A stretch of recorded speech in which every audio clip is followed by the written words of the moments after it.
Hello friend, good afternoon. সবাই কেমন আছো? আশা করি ভালো আছো। আমিও কিন্তু বেশ ভালো আছি। আজকে তোমাদের সাথে নিয়ে নতুন একটা ভিডিও শুরু করে দিলাম। তোমরা কিন্তু অবশ্যই দেখবে, আমার পাশে থাকবে। তো সকল বন্ধুদেরকে অনেক অনেক ভালোবাসা রইল।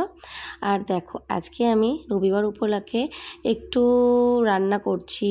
প্রতিদিনই রান্না করি, বাট আজকে একটু রান্না বলতে গেলে বিয়েবাড়ির যেইভাবে পোলাও করে আমি সেইভাবে আজকে পোলাওটা করব।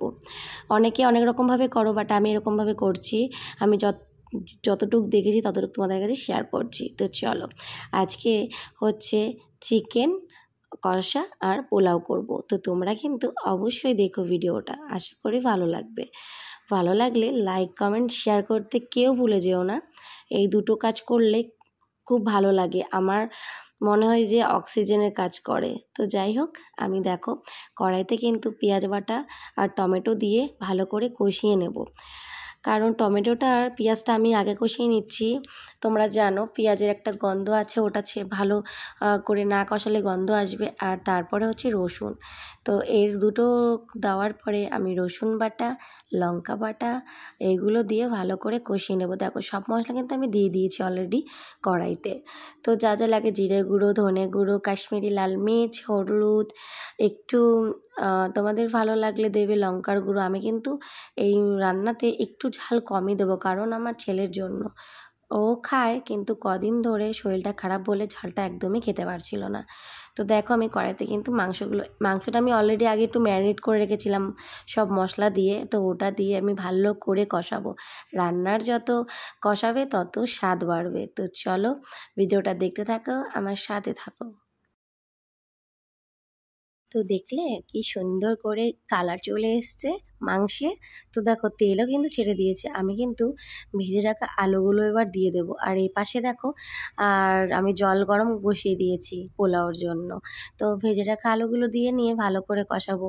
মাংসটা আমি কিন্তু লো ফ্লেমে ঢাকা দিয়ে দিয়ে কষাবো, কারণ এখনকার আলুগুলো ভেতরে একটু শক্ত থাকে। তার জন্য একটু ঢাকা দিয়ে দিয়ে কষালে বেশ ভালো লাগবে, তেলটাও ছাড়বে। তো চলো, এবার আমি দেখো মাংসের মধ্যে একটু হচ্ছে টমেটো কেচাপ দিয়ে নেব।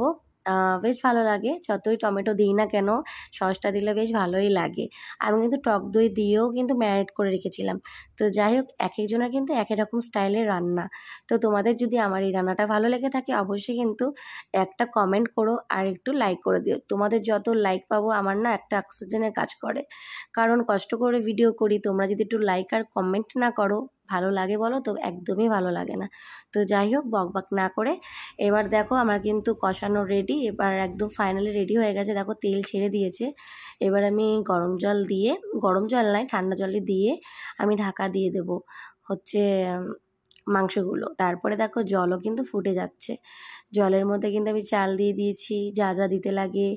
আর তেজপাতা, দারচিনি, এলাচ, লবঙ্গ সব দিয়ে নিয়েছি, লবণ, আর একটু কালারের জন্য ফুড কালার দিয়েছি। যাই হোক, তোমরা কিন্তু ভিডিওটা দেখো। জল দিয়ে দিয়েছি মাংসের মধ্যে। এবার এটা ঢাকা দিয়ে কিছুক্ষণ হতে লাগবে। মাংসগুলো বেশ নরম হয়ে যাবে, আলুগুলো বেশ নরম হয়ে যাবে। আমার কিন্তু পোলাও চালগুলো বেশ অনেকক্ষণ ধরে পুড়ছে, হয়ে হয়ে এসছে। তো চলো ভিডিওটা কিন্তু দেখতে থাকো, আমার সাথে থাকো।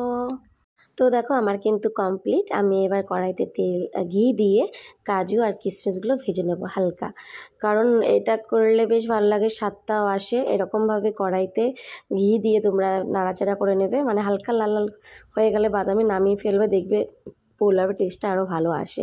তো যাই হোক, আমি যখনই পোলাও করি না কেন আমি কিন্তু যত অনুষ্ঠান বাড়িতে কিন্তু এইভাবেই করে, কারণ ওরা কিন্তু দম দিয়ে করে না, ওরা এইভাবেই যেমন তোমরা ভাত করো নর্মালি ওরকমভাবেই ভাত করে জলটা ফেলে নিয়ে তারপরে সব কিছু দিয়ে মিক্সড করে। কাজু কিশমিশ, একটু গরম মশলা গুঁড়ো, তারপরে হচ্ছে চিনি, লবণ এগুলো দিয়ে করে। আমি কিন্তু এইভাবেই করেছি। তোমরা দেখো আমার কিন্তু অলরেডি ফাইনাল রেডি হয়ে গেছে। তোমরা কিন্তু অবশ্যই জানিও কেমন লাগলো ভিডিওটা। আমার তরফ থেকে অনেক ভালোবাসা রইলো সকলকে। টাটা। আজকের মতো ভিডিওটা এখানে শেষ করছি। সবাই একটু লাইক আর একটু কমেন্ট করো। আর যারা ফেসবুক থেকে দেখছো তারা কিন্তু অবশ্যই ফলো করবে, আর ইউটিউব থেকে দেখলে সাবস্ক্রাইব করবে। তো চলো টাটা।